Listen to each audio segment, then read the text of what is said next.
ओम श्री परमात्मने नमः। श्रीमद् भगवद गीता साधक संजीवनी पूज्य संत श्री स्वामी रामसुखदास जी महाराज जी के द्वारा हिंदी टीका। अध्याय 2 सांख्य योग, पृष्ठ 148 148, ऑडियो 4444। संबंध। रस की निवृत्ति न हो तो क्या आपत्ति है, इसे आगे के श्लोक में बताते हैं। श्लोक 60। यत तो यपि कौन्तेय पुरुषस्य विपश्चितः इंद्रियाणि प्रमाथिनी हरन्ति प्रसभं मनः। कारण कि हे कुंती नंदन, रस बुद्धि रहने से यत्न करते हुए विद्वान मनुष्य की भी प्रमथनशील इंद्रियां उसके मन को बलपूर्वक हर लेती है। व्याख्या। यत तो यपि से प्रसभम मनः, जो स्वयं यत्न करता है, साधन करता है, हर एक काम को विवेक पूर्वक करता है, आसक्ति और फलेच्छा का त्याग करता है, दूसरों का हित हो, दूसरों को सुख पहुँचे, दूसरों का कल्याण हो, ऐसा भाव रखता है और वैसी क्रिया भी करता है, जो स्वयं कर्तव्य अकर्तव्य सार असार को जानता है और कौन कौन से कर्म करने से उनका क्या क्या परिणाम होता है इसको भी जानने वाला है। ऐसे विद्वान पुरुष के लिए यहाँ यततो यपि पुरुषस्य विपश्चितः पद आए हैं। प्रयत्न करने वाले ऐसे विद्वान पुरुष की भी प्रमथनशील इंद्रियां उसके मन को बलपूर्वक हर लेती है, विषयों की तरफ खींच लेती है, अर्थात वह विषयों की तरफ खींच जाता है, आकृष्ट हो जाता है। इसका कारण यह है कि जब तक बुद्धि सर्वथा परमात्म तत्व में प्रतिष्ठित अर्थात स्थित नहीं होती, बुद्धि में संसार की यत्किंचित सत्ता रहती है, विषय इंद्रिय संबंध से सुख होता है, भोगे हुए भोगों के संस्कार रहते हैं, तब तक साधन परायण बुद्धिमान विवेकी पुरुष की भी इंद्रियां सर्वथा वश में नहीं होती।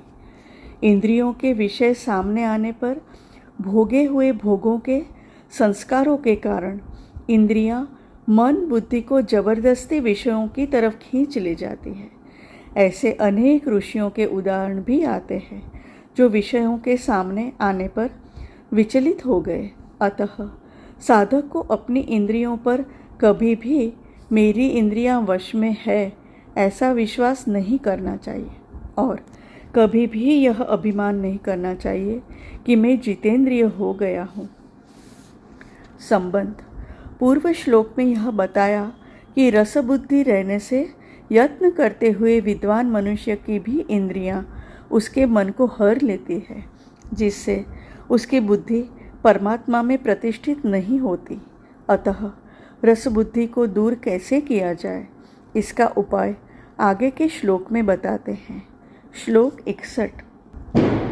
तानि सर्वाणि संयम्य युक्त आसीत मत्परः वशे हि यसेन्द्रियाणि तस्य प्रज्ञा प्रतिष्ठिता। कर्मयोगी साधक उन संपूर्ण इंद्रियों को वश में करके मेरे परायण होकर बैठे, क्योंकि जिसकी इंद्रियां वश में है उसकी बुद्धि स्थिर है। व्याख्या। तानि सर्वाणि संयम्य युक्त आसीत मत्परः, जो बलपूर्वक मन का हरण करने वाली इंद्रियां हैं उन सबको वश में करके अर्थात सजगतापूर्वक उनको कभी भी विषयों में विचलित न होने देकर स्वयं मेरे परायण हो जाए। तात्पर्य यह हुआ कि जब साधक इंद्रियों को वश में करता है तब उसमें अपने बल का अभिमान रहता है कि मैंने इंद्रियों को अपने वश में किया है। यह अभिमान साधक को उन्नत नहीं होने देता और उसे भगवान से विमुख करा देता है। अतः साधक इंद्रियों का संयमन करने में कभी अपने बल का अभिमान न करे, उसमें अपने उद्योग को कारण न माने, प्रत्युत केवल भगवत कृपा को ही कारण माने कि मेरे को इंद्रियों के संयमन में जो सफलता मिली है वह केवल भगवान की कृपा से ही मिली है।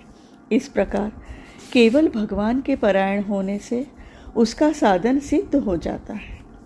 यहाँ मत्परः कहने का मतलब है कि मानव शरीर का मिलना, साधन में रुचि होना, साधन में लगना, साधन का सिद्ध होना, ये सभी भगवान की कृपा पर ही निर्भर है। परंतु अभिमान के कारण मनुष्य का इस तरफ ध्यान कम जाता है। कर्मयोगी में तो कर्म करने की ही प्रधानता रहती है और उसमें वह अपना ही पुरुषार्थ मानता रहता है। अतः भगवान विशेष कृपा करके कर्मयोगी साधक के लिए भी अपने परायण होने की बात कह रहे हैं। भगवान के परायण होने का तात्पर्य है केवल भगवान में ही महत्व बुद्धि हो कि भगवान ही मेरे हैं और मैं भगवान का हूँ। संसार मेरा नहीं है और मैं संसार का नहीं हूँ, कारण कि भगवान ही हरदम मेरे साथ रहते हैं, संसार मेरे साथ रहता ही नहीं।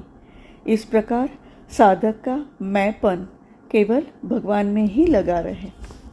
कर्मयोग का प्रकरण होने से यहाँ भगवान को कर्मयोग के अनुसार उपाय बताना चाहिए था, परंतु गीता का अध्ययन करने से ऐसा मालूम देता है कि साधन की सफलता में केवल भगवत परायणता ही कारण है। अतः गीता में भगवत परायणता की बहुत महिमा गाई गई है। जैसे जितने भी योगी हैं उन सब योगियों में श्रद्धा प्रेम पूर्वक मेरे परायण होकर मेरा भजन करने वाला श्रेष्ठ है। अध्याय 6 श्लोक 47 आदि आदि। वशे ही यस्येन्द्रियाणि तस्य प्रज्ञा प्रतिष्ठिता। पहले 59वें श्लोक में भगवान ने यह कहा कि इंद्रियों का विषयों से संबंध विच्छेद होने पर भी स्थित प्रज्ञता नहीं होती, और इस श्लोक में कहते हैं कि जिसकी इंद्रियां वश में है वह स्थित प्रज्ञ है।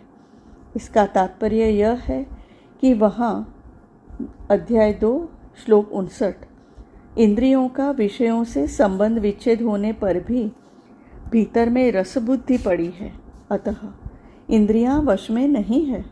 परंतु यहाँ स्थित प्रज्ञ पुरुष की इंद्रियां वश में है और उसकी रसबुद्धि निवृत्त हो गई है। इसलिए यह नियम नहीं है कि इंद्रियों का विषयों से संबंध विच्छेद होने पर वह स्थित प्रज्ञ हो ही जाएगा, क्योंकि उसमें रसबुद्धि रह सकती है। परंतु यह नियम है, स्थित प्रज्ञ होने से इंद्रियां वश में हो ही जाएंगी। परिशिष्ट भाव। कर्मयोग के साधक के लिए भी भगवान ने मत्परः पद से अपने परायण होने की बात कही है। यह भक्ति की विशेषता है, कारण कि भगवान के परायण हुए बिना इंद्रियों का सर्वथा वश में होना कठिन है।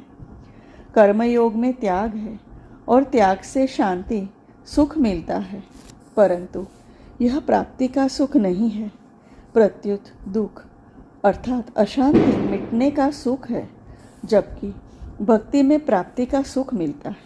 अतः भक्ति का अर्थात प्रेम का सुख मिले बिना इंद्रियां सर्वथा वश में नहीं होती।